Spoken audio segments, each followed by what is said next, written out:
Subcommittee, Mr. Lynch, for 4 minutes for an opening statement. Thank you very much, Mr. Chairman, and thank you for your courtesy. I had a vote on a subpoena in another hearing, and that caused my delay. But thank you, and I want to thank this panel of witnesses for your willingness to come before the committee and help us with our work. This hearing continues this committee's oversight work to examine the use of AI in the financial services and housing sectors.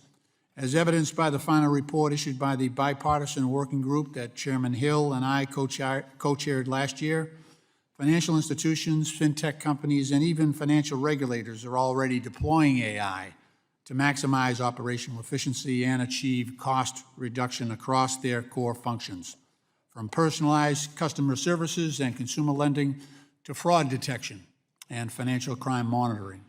At the same time, the rapid development of AI-based technologies has introduced serious risks into the financial service space. The Treasury Department, the Federal Reserve, and Consumer Financial Protection Bureau have all expressed concerns. Other financial regulators have repeatedly cautioned that the development of robust and trustworthy artificial intelligence is dependent on our ability to encourage innovation that maximizes oversight, consumer protection, data privacy, as well as workforce protection and marketplace fairness. In view of these considerations, I'm concerned by the Trump administration's decision to rescind some of the common sense federal directives that sought to advance the safe and responsible development of artificial intelligence. This includes the reversal of an executive order directing all federal agencies to enforce existing consumer protection laws and to develop additional regulatory safeguards against fraud, unintended bias, discrimination, and privacy violations only when absolutely necessary.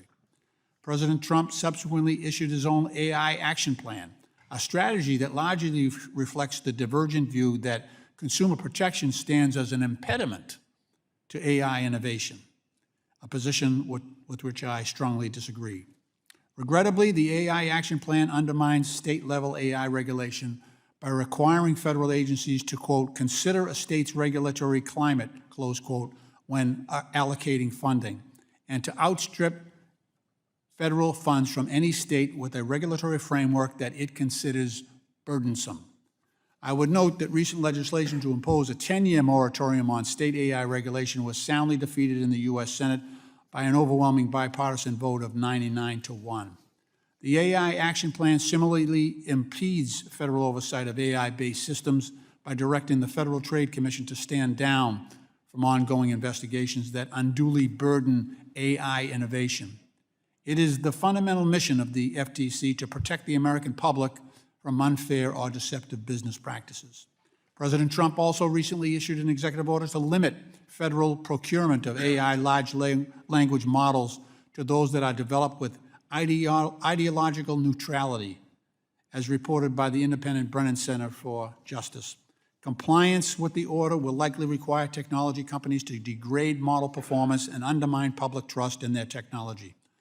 Not surprisingly, our committee has received regular reports from AI stakeholders who have put AI development on hold over concerns that their integration of fairness metrics will run afoul of the executive order.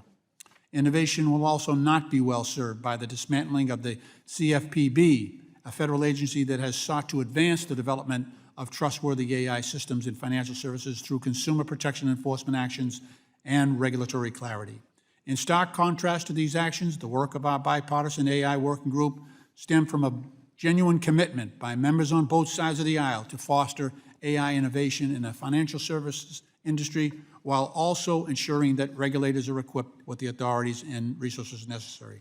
In closing, to this end, I look forward to continuing to work on a bipartisan basis with Chairman Hill, Chairman Stile, Ranking Member Waters, and our committee colleagues to advance the U.S. leadership in this important area.